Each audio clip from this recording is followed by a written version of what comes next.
મીરાય મહાપ્રભુજી આપણને બતાવે છે અને આગળ કહે છે કે એકવાર પરમાનંદાજી વગેરે બધા વૈષ્ણવો એક સાથે મળીને જ્યારે સુરદાસજીને ત્યાં આવ્યા અને સુરદાસજીને લાગ્યું કે આજે તો મારા માટે સૌથી મોટો ઉત્સવ છે. બોલે કેમ?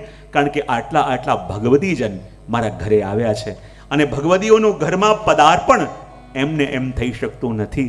જ્યારે પ્રભુ કૃપા કરે ત્યારે આપણા ઘરમાં કોઈ વૈષ્ણવ આવે, જ્યારે પ્રભુ કૃપા કરે ત્યારે ઘરે ભગવદીઓ આવે અને જ્યારે ઘરમાં ભગવદીઓ આવ્યા તેનું સ્વાગત કરતા સુરદાસજી વર્ણન કરે. કહેવાય જીવનમાં વિચાર કરીએ કે કોઈ તીર્થ સ્નાન કરવા જવું છે તો 1-2 તીર્થમાં સ્નાન કરવા જતા પણ ઘણાને વર્ષો વીતી જાય. પણ સુદાસજી કહે છે કે જ્યારે ઘરમાં વૈષ્ણવ એક સાથે આવે અને માત્ર વૈષ્ણવના દર્શન આ નયનોથી કરીએ તો કરોડો કરોડો તીર્થોમાં સ્નાન કરવાનું ફલ પ્રભુ એ જ ઘડીએ જીવને આપી દે કે જેની આંખોમાં વૈષ્ણવ એના ઘરે સામે પધારતા એ જોવે છે. વૈષ્ણવનું પદાર્પણ સહેજ નથી.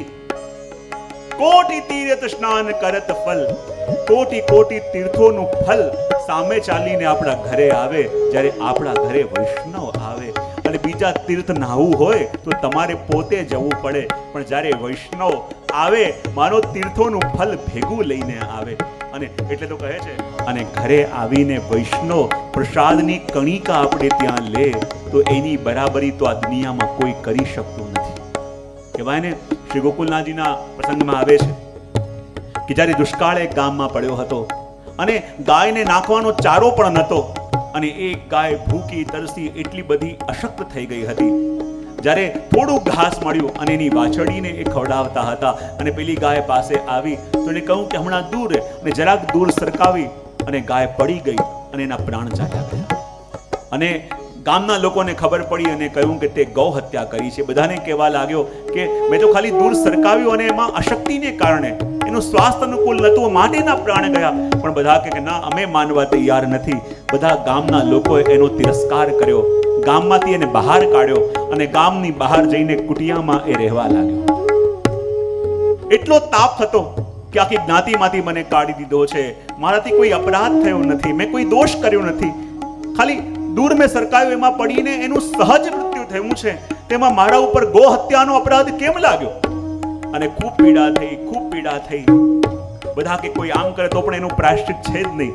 અને ત્યારે ગોકુલનાથજીની પાસે ગયો અને ગોકુલનાથજીને કહ્યું કે મારાથી અજાણતા આ અપરાધ થયો છે ને અપરાધ છે પણ નહીં, મેં કોઈ પ્રયત્ન પણ કર્યો નથી, ખાલી સરકાવવાનો પ્રયત્ન કર્યો અને એમાં અશક્તિને કારણે પડીને એનું મૃત્યુ થયું. તેમાં આખા ગામના લોકોએ મારો તિરસ્કાર કર્યો છે, મને ગામની બહાર કાઢી મૂક્યો છે, મારા હાથમાં કોઈ અન્ન લેવા તૈયાર નથી. અને કદાચ જાણતા અજાણતા જે અપરાધ મારા માથે પડ્યો છે અને લોકો કહે છે કે શાસ્ત્રોમાં પણ આના નિવૃત્તિનો કોઈ ઉપાય નથી, તો કૃપાનાથ મને બતાવો કે હું શું કરું જેને કારણે આ મોટામાં મોટા અપરાધથી બચી શકું. ત્યારે ગોકુલનાથજી કહે કે એક જ ઉપાય છે અને એ ઉપાય એવો છે કે એનાથી મોટામાં મોટા અપરાધો પણ શમન થઈ જાય. બોલે શું કરવું? ત્યારે ગોકુલનાથજી કહે કે કોઈ વૈષ્ણવને મહાપ્રસાદની પાતલ તારા હાથે લેવડાવો. જ્યારે કોઈ વૈષ્ણવને મહાપ્રસાદની પાતલ લેવડાવીશ અને વૈષ્ણવે જ્યારે કોળિયો લીધો, સમજી લેજે તારા બધા અપરાધો દૂર થઈ ગયા. એને કહ્યું કૃપાનાથ, લોકો તો મને ગામની બહાર કાઢ્યો છે તો પછી મારા હાથનો પ્રસાદ કેમ કરીને લેશે? ત્યારે ગોકુલનાથજી કહું ચિંતા ન કર, એવું કર, લે આ લોટીમાંથી જલ ભરીને લાવ અને હું તારી લોટી સ્વીકાર કરીશ તો પછી વૈષ્ણવ પણ લેશે. અને જ્યારે ખબર પડી કે ગોકુલનાથજી આજ્ઞા કરી છે અને એક વૈષ્ણવ આવ્યો અને આવીને કહ્યું કે તમે મહાપ્રસાદ અહીંયા લો, ગોકુલનાથજી આજ્ઞા કરી છે માટે એના ઘેર એ મહાપ્રસાદની પાતલમાંથી એક કોળિયો ખાલી મુખમાં પધરાયો અને પાછા ચાલ્યા ગયા. ને ત્યારે એને જઈને ગોકુલનાથજીને કહ્યું કે અરે કૃપાનાથ, આપે કીધું હતું કે વૈષ્ણવને મહાપ્રસાદ લેવડાવો તો આ દોષોમાંથી નિવૃત્ત થઈ જશો, પણ એ વૈષ્ણવ આવ્યા અને આવીને ખાલી એક જ કોળિયો મહાપ્રસાદ લીધો તો હવે શું થશે? ગોકુલનાથજી કહે કે તને જે અપરાધ લાગ્યો હતો એ અપરાધ દૂર કરવા માટે વૈષ્ણવનો એક કોળિયો જ કાફી છે. એક ખાલી મહાપ્રસાદનો કોળિયો લીધો, એમાં તારા અપરાધોમાંથી નિવૃત્ત થઈ ગયો છું. તો વિચાર કરો, આ વૈષ્ણવ આપણા ઘરે પધારે છે અને વૈષ્ણવને જ્યારે મહાપ્રસાદ લેવડાવીએ છે ને ત્યારે માનો આ દુનિયાના મોટામાં મોટો પ્રાયશ્ચિત ક્રમ આપણો અજાણતા થઈ જાય છે. જાણતા અજાણતા થયેલા દોષો હોય ને એ વૈષ્ણવની ટહેલ અને વૈષ્ણવની સેવાથી ટળી જાય. અને એવા વૈષ્ણવ જ્યારે આપણા ઘરે આવે એ કોઈ સાધારણ વસ્તુ નથી. અને એટલા માટે તો અહીંયા સુદાસજી કહે છે લાવર. અને ભગવતીઓ કેવા જે સતત અને સદા આનંદમાં રહેતા હોય. અને આનંદમાં ક્યારે રહે? જ્યારે પ્રભુનો આવેશ ભીતરમાં આવ્યો હોય.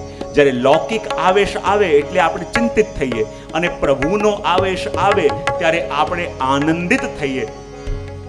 અને એટલે તો હું ઘણી વાર કહેતો હોઉં છું ને કે આપણા હૃદયમાં પ્રભુ હમણાં છે કે નહીં ખબર કેવી રીતે પડે. હું ઘણી વાર મારા પ્રવચનમાં પૂછતો હોઉં અને કહેતો પણ હોઉં છું કે ભગવદ્ ગીતામાં ભગવાન કહે છે કે હું દરેકના હૃદયમાં રહું છું. તો એ વાત સાચી કે ખોટી? જરા બોલો, મને ખબર પડે. અને જ્યારે ભગવાન દરેકના હૃદયમાં રહેતા હોય તો આપણા હૃદયમાં પણ હોવા જોઈએ કે ન હોવા જોઈએ? છે કે નહીં? હવે જુઓ, પ્રભુ સ્વયં કહે છે કે આપણું હૃદય શું છે? બોલે પ્રભુને બિરાજવા માટેનું ઘર છે. હવે જો આપણું હૃદય પ્રભુને બિરાજવા માટેનું ઘર છે તો પ્રભુ 24 કલાક અંદર રહે છે કે ક્યારેક ક્યારેક બહાર પણ જાય છે? કે પ્રભુ કહે છે કે આ હૃદય શું છે? બોલે પ્રભુને બિરાજવા માટેનું ઘર છે. અને પ્રભુ કહે છે કે ઈશ્વર સર્વભૂતાનાં હૃદયેષુ અર્જુન તિષ્ઠતિ. હું પ્રાણી માત્રના હૃદયમાં રહું છું. અને જ્યાં પ્રભુ રહેતા હોય એમનું ઘર કહેવાય કે ન કહેવાય? હા, તો આપણા હૃદયની અંદર પણ પ્રભુ રહે છે તો 24 કલાક અંદર જ રહેતા હશે કે ક્યારેક ક્યારેક બહાર પણ જતા હશે? કોઈને પણ તમે કહો કે આ મારું ઘર છે, હું આમાં રહું છું. હવે તમારું ઘર છે એમ તમે કહો છો, તમે એમાં રહો છો એમ કહો છો, પણ એનો મતલબ એમ નહીં કે 24 કલાક તમે અંદર બેઠેલા છો. તમારું ઘર હોવું એનો મતલબ એમ નહીં 24 કલાક તમે અંદર છો. બહાર પણ જાઓ છો કે નહીં? તો એમ પ્રભુ જ્યારે કહે છે કે આપણું હૃદય એમના બિરાજવાનું ઘર છે તો 24 કલાક અંદર જ પ્રભુ હોય કે ક્યારેક બહાર પણ જાય? તો અંદર છે એ આપણને ખબર ક્યારે પડે ને બહાર ગયા છે ખબર ક્યારે પડે? જ્યારે અંદર પધારે ત્યારે પ્રભુનો આવેશ એટલે પ્રભુના ગુણો અંદર વ્યાપ્ત થાય કે ન થાય? જ્યારે ભગવાન અંદર જે ઘડીઓ હોય એ ઘડીએ ભગવત ગુણો આપણામાં વ્યાપ્ત થાય કે ન થાય?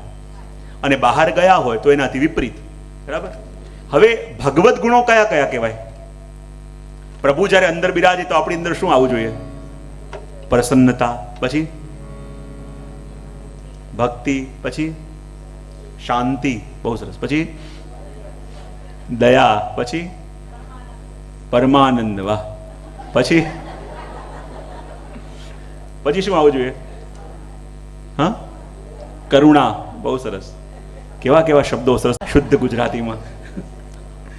દયા, કરુણા, શાંતિ, પ્રસન્નતા, આનંદ. બીજું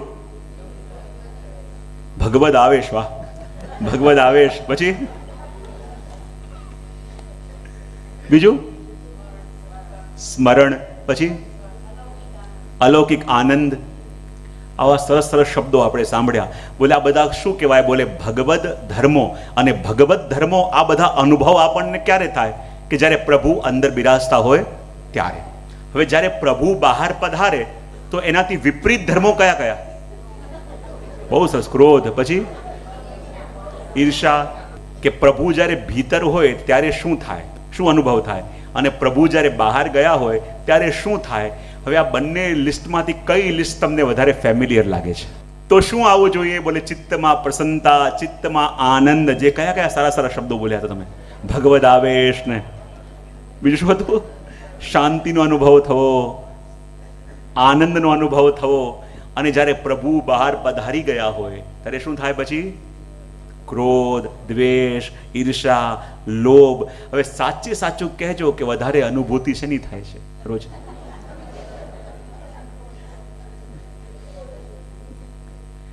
શેના માટે? કારણ કે પ્રભુને આપણે બહાર વધારે રાખીએ છીએ એના માટે. તો કહેવાય પ્રભુને બહાર વધારે રાખીએ છીએ માટે આપણા અંદર ભગવત ધર્મોથી વિરુદ્ધ ધર્મો વધારે અનુભવાય છે. તો એવા કોઈ ભગવદીઓનો સંગ થાય તો એના હૃદયમાં બિરાજતા પ્રભુના સંગથી આપણા હૃદયના પ્રભુ પણ પાછા હૃદયમાં પધારીને બિરાજે. જ્યારે શ્રી ગંગાજી ભૂતલ પર આવતા હતા અને ગંગાજીએ ભગીરથને પૂછ્યું કે જ્યારે હું તો ભૂતલ પર આવીશ પણ આ સંસારના લોકો જ્યારે મારામાં સ્નાન કરીને મારામાં એમના પાપ ઢોલશે ત્યારે હું શુદ્ધ કેમ કરીને થઈશ? ત્યારે ભગીરથે કહ્યું, જ્યારે દુષ્ટો આવીને આપમાં સ્નાન કરી પોતાના પાપ આપમાં ભેળવશે પણ જ્યારે ભગવતીજનો સ્નાન કરવા આવશે અને એ ડૂબકી મારશે તો એમના હૃદયમાં બિરાજતા પ્રભુનો સંબંધ આપને થશે અને પુનઃ આપ એ જ શુદ્ધતાનો અનુભવ કરશો. તો વિચાર કરો, જ્યારે ભગવતીજનો પણ તીર્થમાં જાય છે તો પુણ્ય લેવા નહીં, તીર્થોને એનું સત્વ પાછું આપવા માટે. અને એટલા માટે તો અહીંયા કહ્યું કે જાદિન સંત પાહુને આએ કોટી તીર્થ સ્નાન કરન ફલ દર્શન હી તે પાવત. માત્ર દર્શન કરીએ ને તો દર્શન કરવા માત્રથી એ કરોડો કરોડો તીર્થોમાં સ્નાન કરવાનું ફલ જીવને સહજ મળી જાય છે કે જ્યારે એ ભગવદીઓના દર્શન કરીએ. અને માટે કહ્યું કે પ્રફુલ્લિત વદન રહત નિષદિન પ્રતિ ચરણન કમલ ચિત્ત લાવત. અને પ્રભુના ચરણોમાં સદા ચિત્ત છે ને એટલે એ પ્રસન્ન રહે છે. લૌકિકમાં મન જાય તો ઉદ્વેગ થવા લાગે, શું થશે, કેમ થશે. પણ જ્યારે પ્રભુના ચરણોમાં ચિત્ત જાય અને પ્રભુના ચરણોમાં ચિત્ત જેનું ચોંટી જાય એને કોઈ પણ સમસ્યાઓ વિચલિત કરી ન શકે. એ સદા પ્રસન્નતામાં રહે, સદા આનંદમાં રહે. મન કર્મ વચન ઓર નહીં જાનત સુમિરત ઓર સુમિરાવત.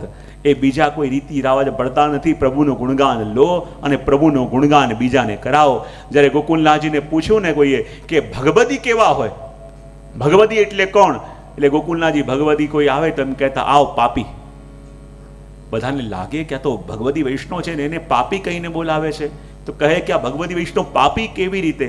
ત્યારે ગોકુલનાથજી કે ભગવતી તો પાપી જ કહેવાય ને. બોલે કેમ?